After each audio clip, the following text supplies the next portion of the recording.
Welcome to the DJ Cisco Radio Show. We're really happy to have you on the show. Um, you could start off by briefly telling the world that don't know who you are. That's very hard. I'm Dorothy Pittman Hughes. Okay. I'm from Georgia and New York, and now I'm in Florida. Okay, good. And I'm a mother and a grandmother. Got you. So can you tell us a little about your childhood in Lumpkin, Georgia? Yes, well, that's good. Well, I was born in Lumpkin, Georgia. And I don't know if you know, that's very close to Fort Benning, Okay. Georgia. And it's also very close to where Jimmy Carter was born and raised and Okay. lives now. Oh, Um, so the community itself was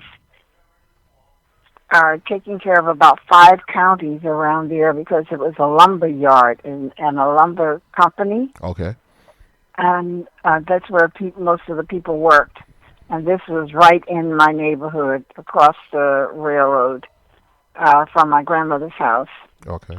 And growing up in Lumpkin, we went to school and Charles Junction was the area that we lived in. We went to school in the AME church, and Oh. until we get to 5th grade, and Oh. then we would go to Lumpkin Middle School. Okay. And I was a very active child in the community, and a lot of this was around when Emmett Till was killed. Oh, okay. So I've been an activist in that community for years, and most of the people there seem to have been my cousins. Oh, okay. Uh, Also, it's one of the first areas that where I started getting an understanding Uh-huh. of where we were and who we were and why things were happening the way they were. Got you. How did you get your information? Like, how did you become an activist at such a young age? Well, at the age of 8, I would say. I don't know if you know the sort of the policies and actions of the South in raising children. I think I Well, do. when I was when I was growing up, Yes. children could not just jump into a conversation, and just Yes. get involved Yes. because, and at my house, my mom's house, all of the women Uh-huh. who were from the black side of the railroad track Okay. would come over to our house after they did dinner and put dinner out and everybody were taken care of. Yeah. They would sort of congregate on our porch, Oh, wow. which was down right on the road, Okay. and they would talk, and while the women would talk, while the men would be shooting marbles or playing stickball or Stickball. something with Yes. the Yes. kids Yeah. after they got home from work. So actually, that's how I became involved. Okay. At about the age of 8, I would sit under the porch Wow. and listen to the women talk about what the problems were and what needed to happen and how they were going to counter several different situations. Wow. And at the age of 8, I was in my first, I wasn't in it. I sort of sat under my first rap session. Mm-hmm. So that's where we were. Oh, That's wow. how I grew up. Okay. So when did you move to New York City? I moved to the city in 1957 when I finished high school. I went up to New York, Okay. and when I first moved to New York, I think I moved to Long Island, and then I moved from there to Manhattan Okay. to the Village, Oh, nice. and from the Village I moved to 80th Street, and from 80th Street I moved to Harlem. Okay. So I really got um, another political side of me happened in New York. Okay. I can imagine. All right. So, they call you the Queen of Harlem because you helped organize the black-owned businesses in Harlem. Um, Tell us about that. Well, I went to Harlem thinking because Harlem, in my mind, was a black mecca in Gotcha. this country, Mm-hmm. and was very much used to living in black territories and black areas because Yes. even now that's still going on when the communities are developed, um, and especially in the South. It seems that the black community is near the railroad track, Yeah. Yeah. and it's also near water.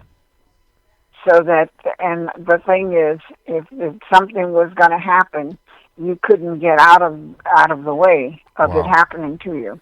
Yeah. So,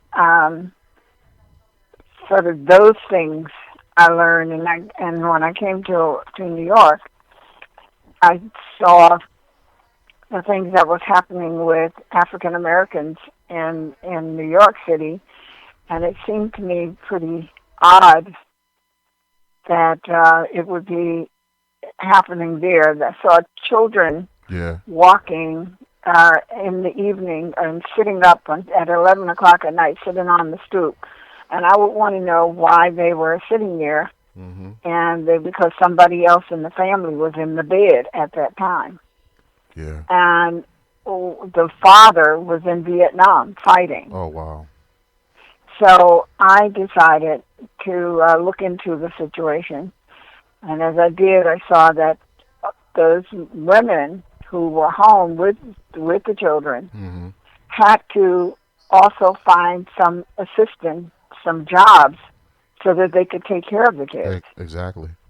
And the children's father was in a war. So I thought that was just horrible, and I went to the city, and there was no daycare program. The only services that they had were nursery schools, and you had to make a lot of money to put your child in a Yeah. nursery school. Yeah. I remember a woman named Nan Ickering-Gills who worked for the New York Times, and she was paying over $2,000 a month Wow. for her child to be taken care of. Yep. It's expensive. So I actually took my living room on 80th Street and started daycare, Wow. and went out in the evening, had the children take me to their parents, to the parent taking care of them. Wow. And then I had meetings. I had the people come to my house, and from there I set up the daycare center in my house first, Okay. and it got to be too many children, so I had to open a place up in the street. Wow. Beautiful. Beautiful. So, can you tell us about how you met Gloria Steinem when you guys started that Ms. magazine? Yeah.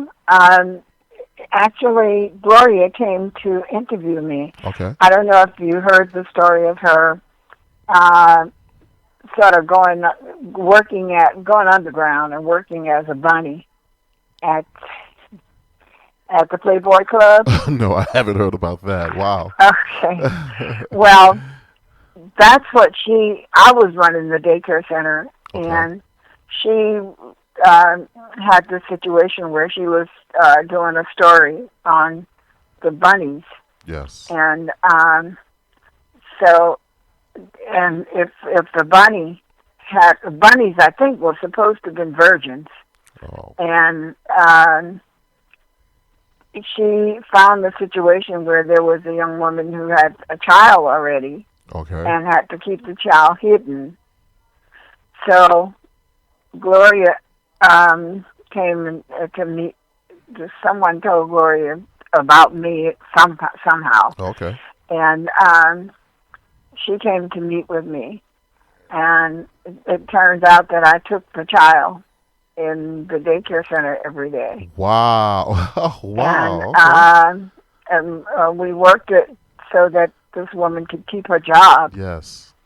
And so that's how we met. And then there was Bobby Kennedy had sent a young man to help me in daycare. Beautiful. Named Bob Ganji.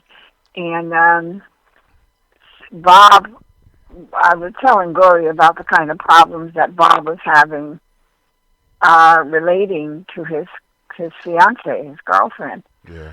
And he kept interrupting me with my meeting with Gloria. So what I did was tell her who he was and that he was working and helping me with daycare, and he was one of the teachers. So we decided to talk with him. Okay. About how he had been talking about his fiancée, and so Gloria and I talked with him about how he needed to treat her as a whole person. And by the time we finished that meeting that evening with him, Gloria has said, "We need to take this show on the road." There are too many people who need to hear what we're talking about. So I said, "Oh, I'm ready." She says she was afraid to. She was not sure about getting on stage and speaking and stuff. Oh, okay.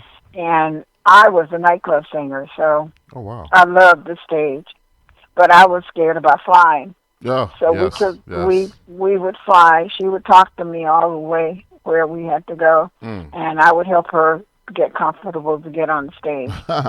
So, and actually, our sisterhood really worked because we went everywhere. We went south.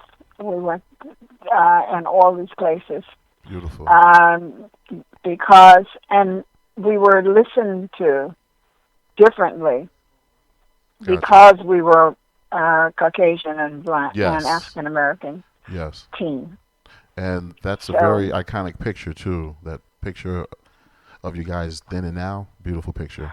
Oh yeah. Well, there's a picture of us with our fists in the air. Yes. That was I taken about 43 years ago, and then we took another one at my birthday down here in Florida. Beautiful. Now, you stopped gentrification for decades. First off, how did you stop it, and what causes gentrification? Like, what are the components that build up to gentrification? Well, because it really is a piece of history, and one really needs to understand it. Yes. My book it looks like ethnic cleansing. Okay. And it says the gentrification of Harlem, and it really is ethnic cleansing, and that is one of the things that makes it easy, or made it easy, and still does, I guess.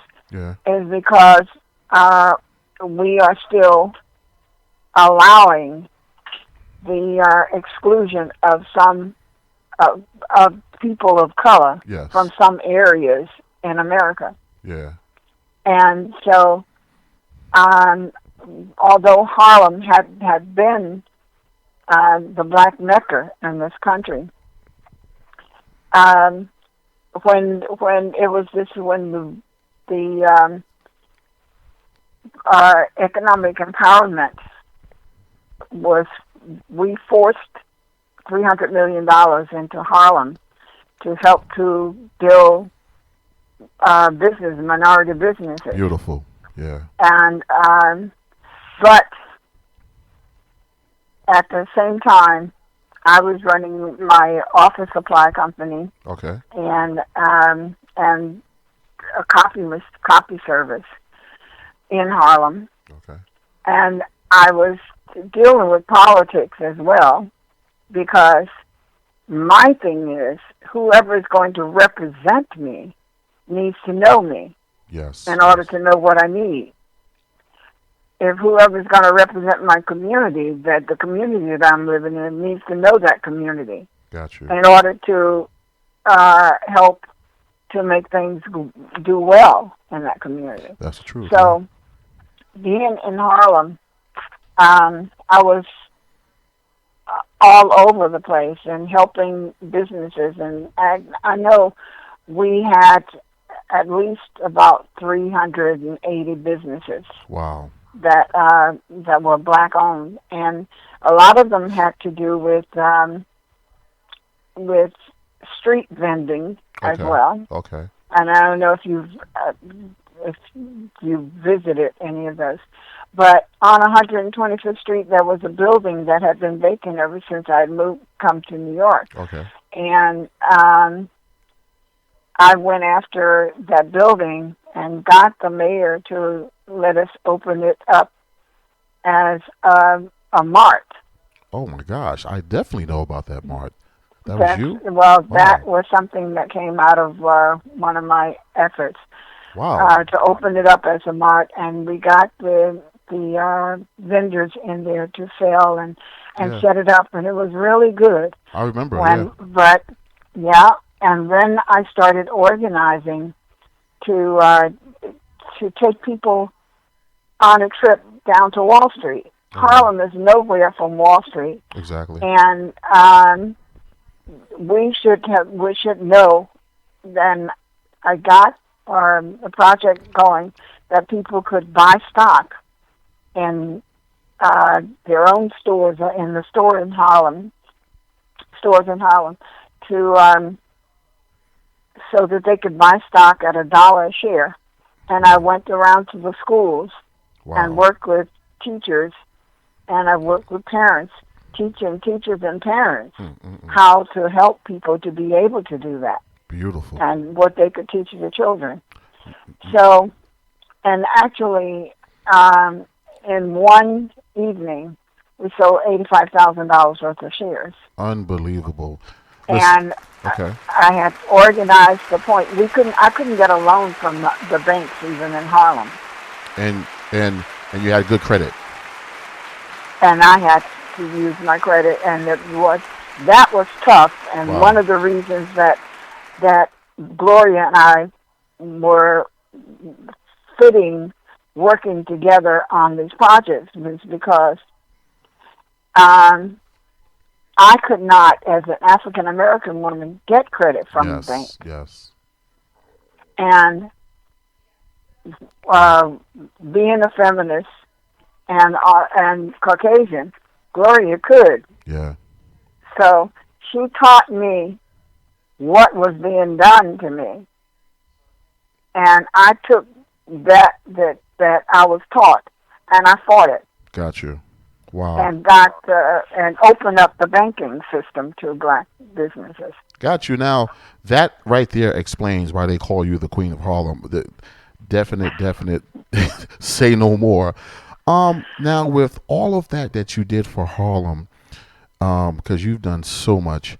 Why did you leave Harlem? I left Harlem because of that, and the young politician Spitzer. Okay. If you know that name, Spitzer was going to run for governor, I think. Yeah. At that time. What you said, Elliot Spitzer, that one? Elliot. Yes. Spitzer Got you. Was running for governor, and he just pretty much the same as what we are moving into, like with Donald Trump. Okay. He went to the our leaders and political leaders in Harlem. Okay.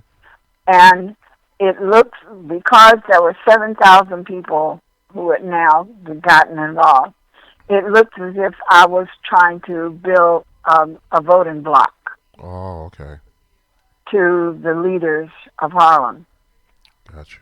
And so Spitzer decided to make it look as if it was a possibility that I wasn't doing something right, except that his staff was the one who had to sign it and work on the papers and give it to the state in order for me to get the license to do that. Got you. So what they did was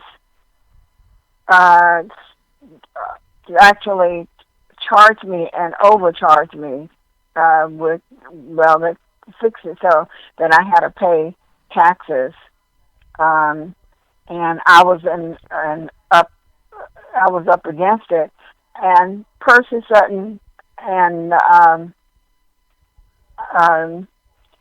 young lady from Essence Magazine. Okay. Susan Taylor. I don't know if you know Susan, but yes, Susan Taylor and Percy gotcha. paid the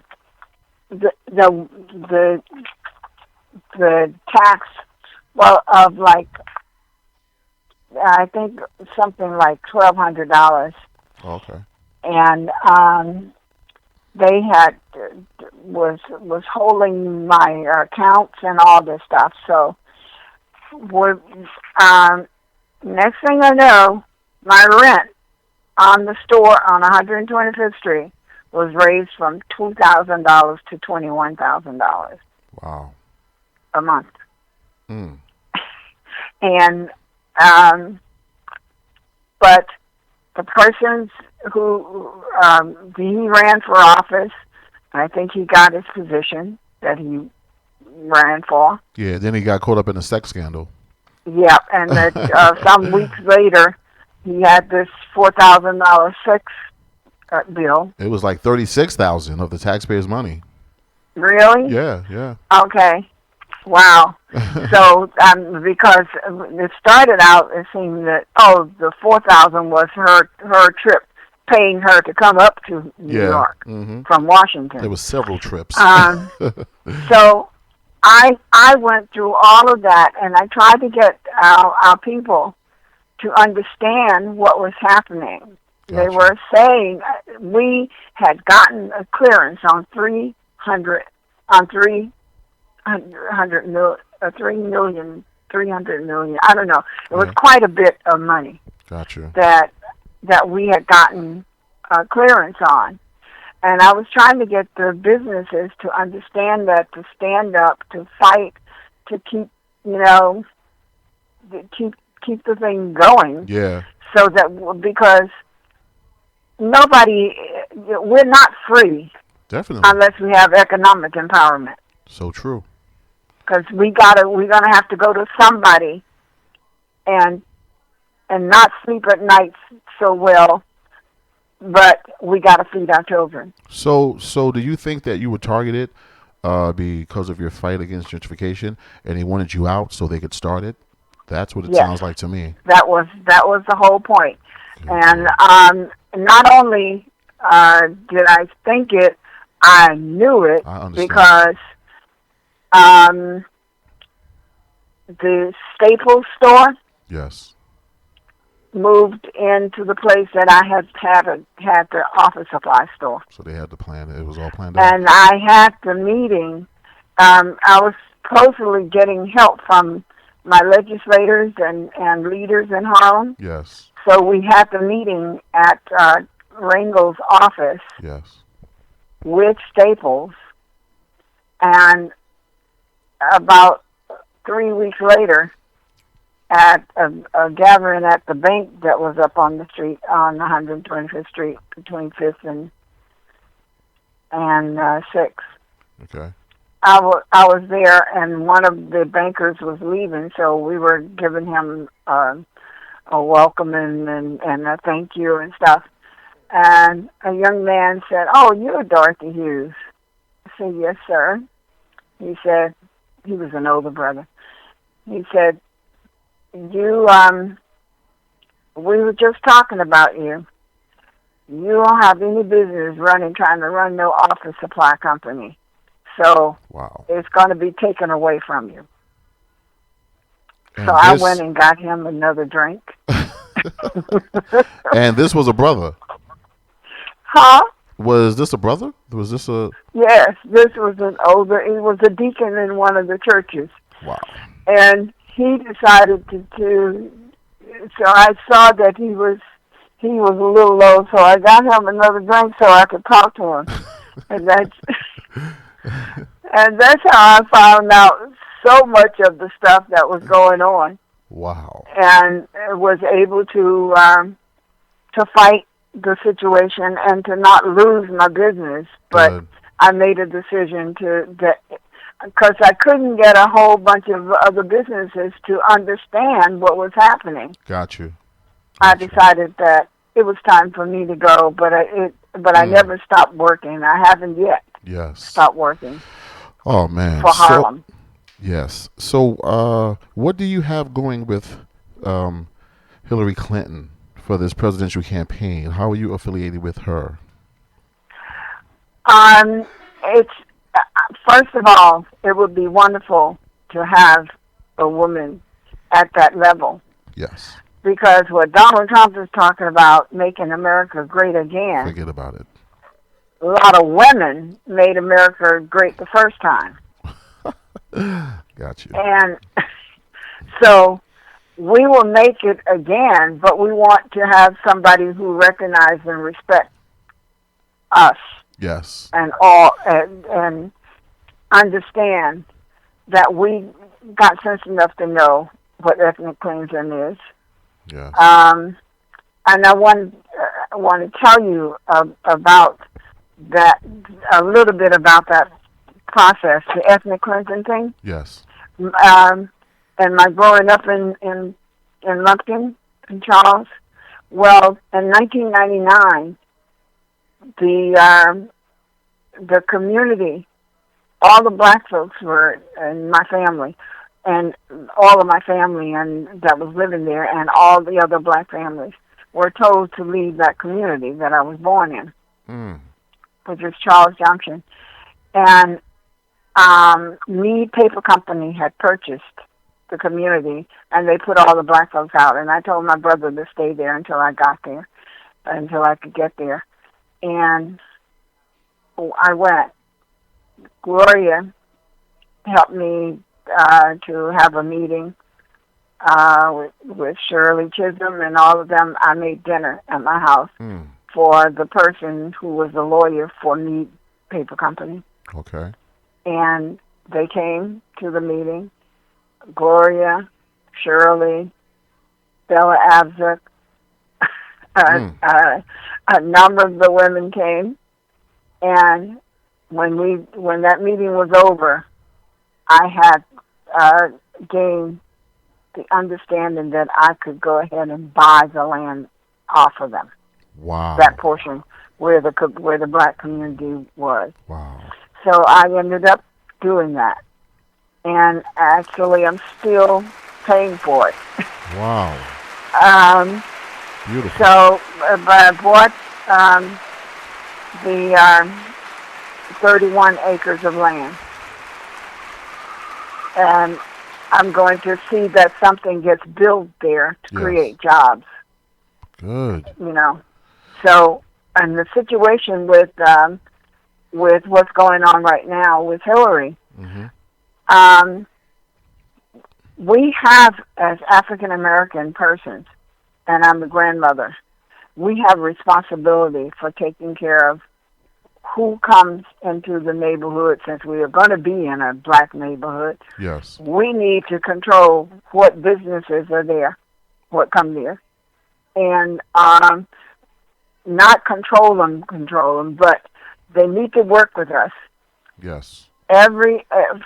For every job of business that come in, we need to have an agreement already that a percentage of the job training will go for the people who live there, whose home live there. Yes. And a percentage of the jobs will be done after the training, so that our kids won't have to be going around shooting each other and getting hurt behind the fact that of poverty. Yep. And so I'm asking women to join me to make this happen, and for us to be loud enough for it to happen everywhere.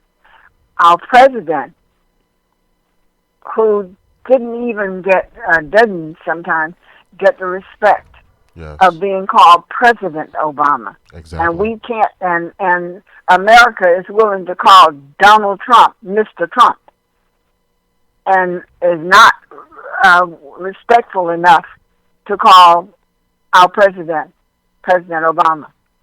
Yeah. So I'm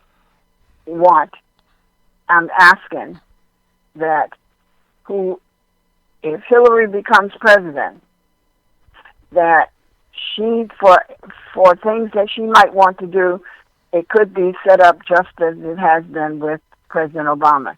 He did not have the Congress or the Senate working with him on issues that could have helped our communities. Definitely, yeah.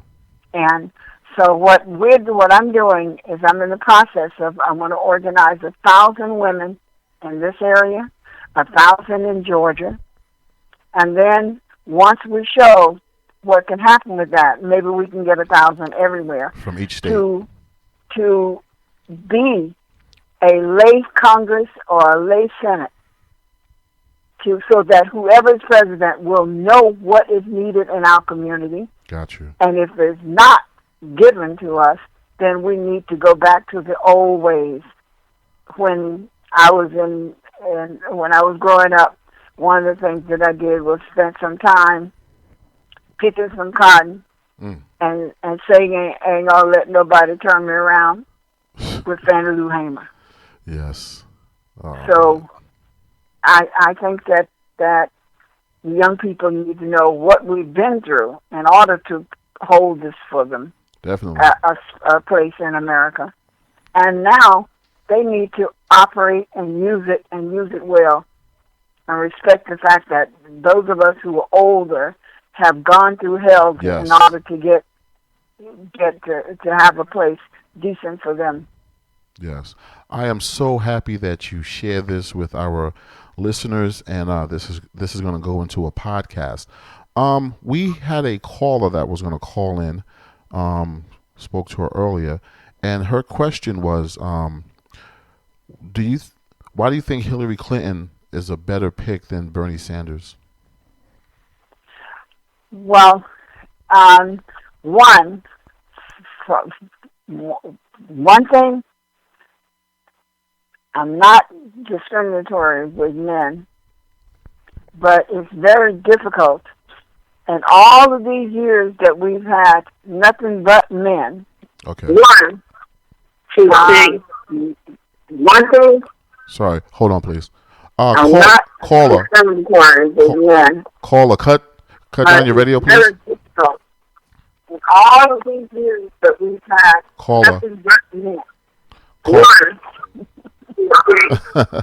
Caller, can you cut down your radio, please? Your computer. And we only, in all of these years, we only had one African American man. Okay. And the situation of who can you work with? I like to pick my battles, Okay. And I think Hillary, being a grandmother, understands that Black Lives Matters. Yes. I have two grandsons, and they are African American. Yes. I don't want to be feeling that every day that something might happen to them. And Gotcha. I do know that every night when I go to bed, I'm going to bed as a black woman. Got you. And so I think it is not about what she will do for us, but I think that it is about what we will do with her that will support us.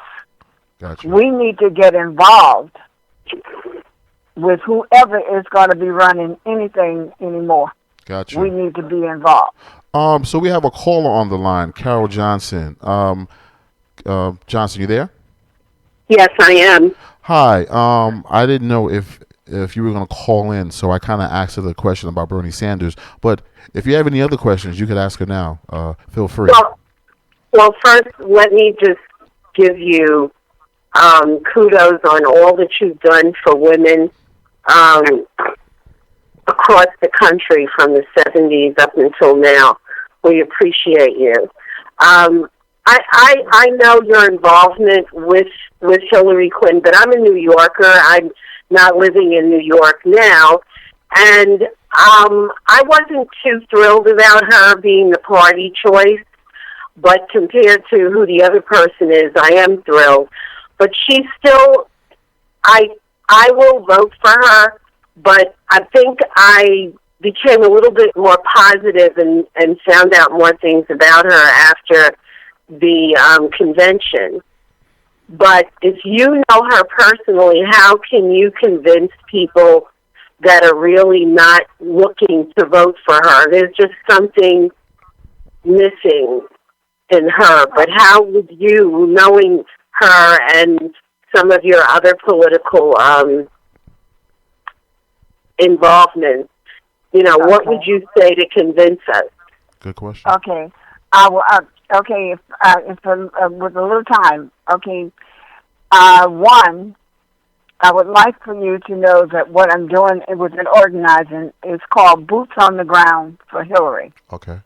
Now, Hillary is in, well, let's say that women have had a problem getting things done. But in order for us to have gotten this far, we have gotten further by involving ourselves with women, with Caucasian women, Jewish and all. So I think that it will be easier. And just take a look at this. When you look at Donald Trump and Hillary, the people that Donald is going to have around him are people that he is probably paying to be there with him. So it looks as if he cares about us. And when I say I pick my battles, I know that I can better talk with and show Hillary what is needed in my community, and get to her for her to understand that she needs to help me do that quicker than I can Donald Trump. Okay. I have in my up in the mirror on my dresser now, so that my grandson, who was 9 years old, could see it, and he, Grandma, you got a letter from Donald Trump? That letter that I have in the mirror is an invitation for me to come to some event where the money was supposed to be paid for a Trump university thing. Oh, wow. And I got so the cost was going to be $5,000 for me to come to this meeting to get training. I would not do that because I knew better. I mean, so I don't know that she is I don't know that she's any different. I do know that white America has been white America all the time, and it's still going to be. But it's my responsibility that if Hillary or anyone else can use me, then I got a little bit to do with that. And I think that's because when I was a kid and I didn't get used in, as I said, we would catch folks who needed to understand that they had to respect us, and we would teach them that they had to respect us. Okay. And I think it's our responsibility to make sure that our children get jobs and training, and make a decent living. When I worked all day long in Fort Benning, cleaning house for years for $3 a day. Wow. Okay. And I had to pay 75 cents of that to get a ride to work and back. Carol Johnson. Believe me, okay. I will fight with anybody to own myself. And if you don't own yourself, you're not free. Got you. So Carol Johnson, thank you for your call. You're welcome. Okay. All right. So Ms. Pittman, is there anything that you want to tell us before you leave? Tell us once again the name of your organization. Okay. The name of the organization is Women Action Alliance, and it's been for years. It's Women's Action Alliance, and what we are doing this week is launching Boots on the Ground for Hillary. Okay. And anybody who joins, we will guarantee them at some meeting. Okay. A meeting with Hillary. Okay, so how can they join? Can talk to them herself. Gotcha. Himself. So how can they join? I would like to come back to you with that. Okay. Because I think by the end of next week, we will have online. Okay. We will have it out online, but if not, I will get back to you with that information. And it's boots on the ground, so definitely. So once you get that information, get those links or whatever, we will definitely share it on the social medias, our webpage, and we will do another show regarding that organization.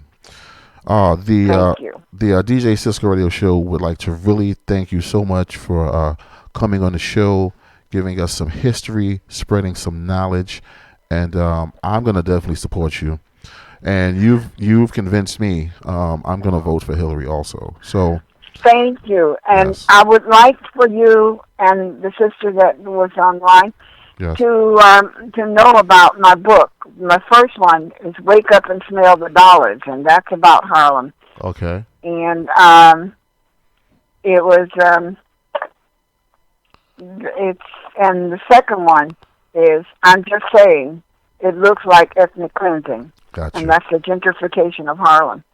So those two books are out there, and they're both about stuff that you probably know about in Harlem. You will be surprised.